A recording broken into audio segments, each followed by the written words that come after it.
Module 13, séance 7.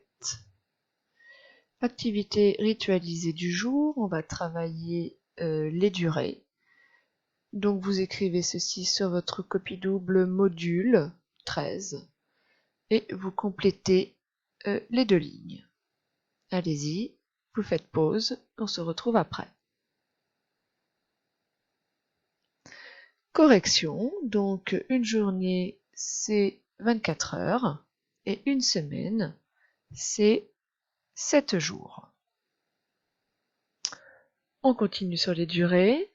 Je vais vous demander de recopier donc la ligne entière et de compléter le trou. Vous ne sautez pas de ligne et vous les mettez les uns sous les autres. Je vous laisse faire pause et on se retrouve pour la correction. Bien, nous pouvons corriger. Donc 2 jours, comment je fais? Je sais qu'une journée c'est 24 heures, donc je fais 24 fois 2 et je trouve 48 heures. Pour 2 semaines, je sais qu'une semaine c'est 7 jours, donc je fais 7 fois 2, je trouve 14 jours. 72 heures, c'est 3 jours, je fais 24 plus 24 plus 24. 36 heures, c'est 1,5 jours. Évidemment, je peux aussi mettre que c'est un jour et un demi-jour. Je peux aussi mettre que c'est un jour et 12 heures. Donc les trois réponses sont bonnes. 1 heure, c'est 60 minutes et 1 minute, c'est 60 secondes. On va continuer l'exercice. Donc vous continuez avec la même consigne, vous faites pause et on se retrouve pour la correction. Bien, on va pouvoir corriger. Donc 2 heures, je fais 2 fois 60, ça me fait 120 minutes. 2 minutes, c'est 120 secondes. Pour 75 minutes, je dois chercher combien j'ai d'heures. Pour trouver combien j'ai d'heures, je sais qu'une minute fait 60 secondes. Donc à 75 minutes, j'enlève 60 minutes. Et 60 minutes, c'est 1 heure. Donc j'ai 1 heure, c'est-à-dire 60 minutes. Et ensuite, je vais de 60 à 75. Et j'ai 15 minutes. Donc 75 minutes, c'est 1 heure et 15 minutes. Si vous avez eu faux, vous faites pause pour faire la ligne suivante. Si vous avez eu bon, on continue la vidéo.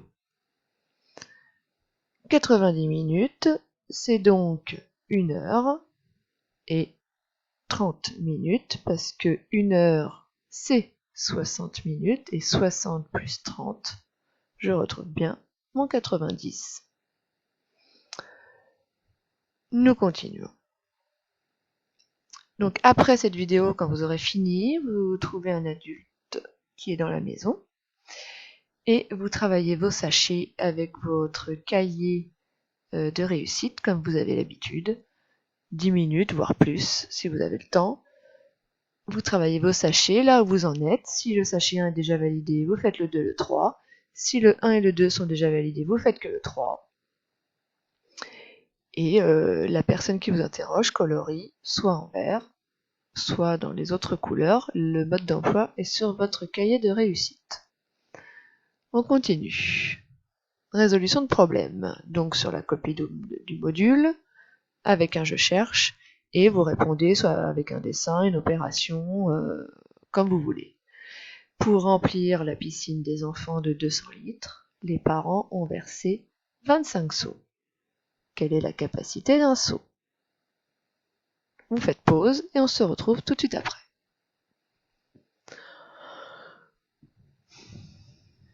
Correction. Donc, je cherche la capacité d'un seau d'eau.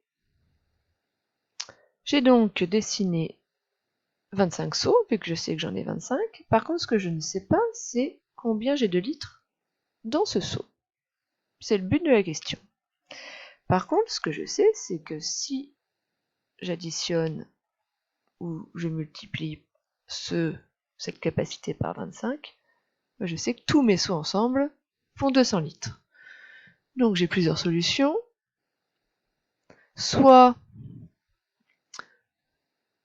mon seau répété 25 fois, je sais que ça fait 200 litres. Donc je fais une multiplication à trous. Ou je fais une division, c'est-à-dire 200 litres divisé par 25. On va donc apprendre à poser une multiplication à deux chiffres.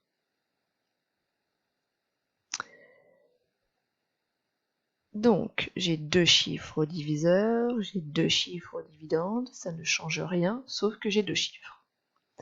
20 est plus petit que 25, je dois donc prendre mon chiffre qui est à côté. Je peux aussi faire l'étape du 0, mais vous savez que moi je la fais pas trop. Donc je prends 200, et là je suis obligée, à côté, sur mon ardoise ou sur ma copie, d'écrire la table de 25. Je sais que 25 fois 2, ça fait 50.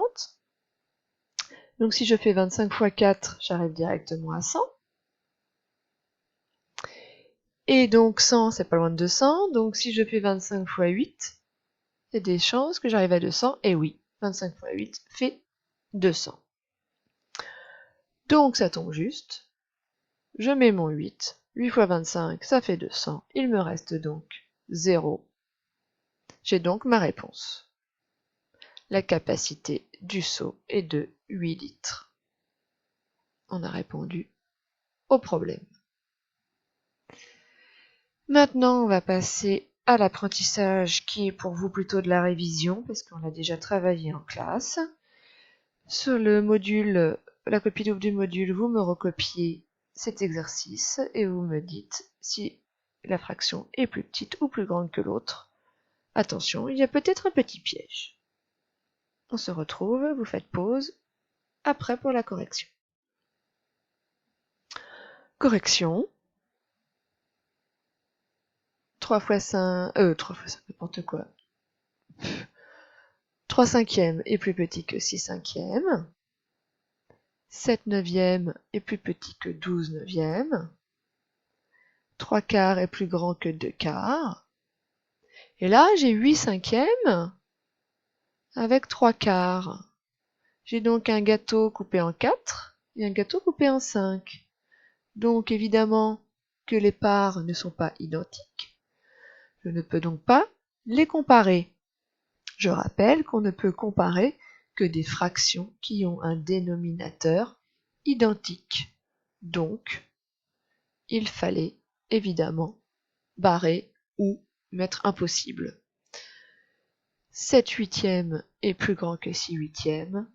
Et là, on est sur le même cas de figure.